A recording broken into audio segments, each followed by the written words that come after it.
ಗಿಚ್ಚಿಗಿಲಿಗಿಲಿ ಒಂದು ಕಾರ್ಯಕ್ರಮವನ್ನು ಒಂದು ಚಾನಲಲ್ಲಿ ಯಶಸ್ಸು ಮಾಡೋದು ಇದೆಯಲ್ಲ, ತುಂಬ ದೊಡ್ಡ ಜವಾಬ್ದಾರಿ, ಕಷ್ಟ ಕೂಡ.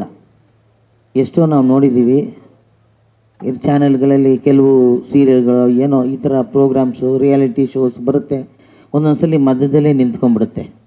ಯಾಕೆಂದರೆ ಯಶಸ್ಸು ಕಾಣದೇ ಇದ್ದಾಗ. ಆದರೆ ನಮ್ಮ ಗಿಚ್ಚಿಗಿಲಿಗಿಲಿ ಕಲರ್ಸ್ ಚಾನಲಲ್ಲಿ ಯಶಸ್ಸನ್ನು ಕಂಡು ಕಲಾವಿದರಿಗೆ ಪ್ರೋತ್ಸಾಹವನ್ನು ಕೊಟ್ಟು ಎಲ್ಲರನ್ನು ಬೆಳೆಸ್ತಾ ಈ ಚಾನಲ್ ನಮ್ಮ ಜೊತೆ ನಿರಂತರವಾಗಿ ನಮ್ಮ ಜೊತೆ ಕೆಲಸ ಮಾಡ್ತಾಯಿದೆ. ನಮ್ಮ ಎಲ್ಲ ಕಲಾವಿದರಿಗೆ ಮುಖ್ಯವಾಗಿ ಕೆಲಸ ಕೊಟ್ಟಿದೆ. ಏನು ಹೇಳ್ತೀರ ನಿರಂಜನ್?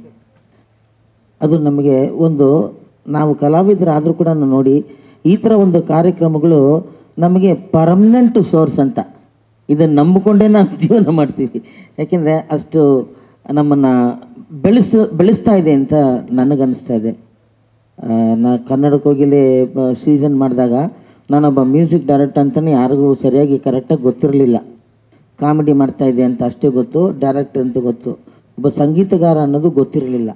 ಕನ್ನಡಕ್ಕೆ ಹೋಗಿಲ್ಲ ಅನ್ನೋ ಒಂದು ಸಂಗೀತ ಕಾರ್ಯಕ್ರಮವನ್ನು ಶುರು ಮಾಡಿದಾಗ ನನ್ನ ವ್ಯಾಲ್ಯೂಸ್ ಅಂತ ಇದೆಯಲ್ಲ ಅದು ಬೇರೆ ಮಟ್ಟಕ್ಕೆ ಹೋಗಿ ನಿಂತ್ಕೊಂಡ್ಬಿಡ್ತು.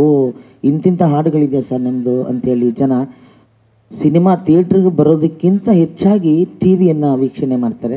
ಅದರಿಂದ ಕಲರ್ಸ್ ಕನ್ನಡದವರು ಈ ಕಾರ್ಯಕ್ರಮ 3ನೇ ಸೀಸನಲ್ಲಿ ನಮಗೆ ಇನ್ನೊಂದು ಶಕ್ತಿಯಾಗಿ ಶ್ರುತಿ ಮೇಡಮ್ ಜೊತೆ ನಮ್ಮ ಕೋಮಲ್ ಅವ್ರನ್ನು ಕೊಟ್ಟಿದ್ದಾರೆ.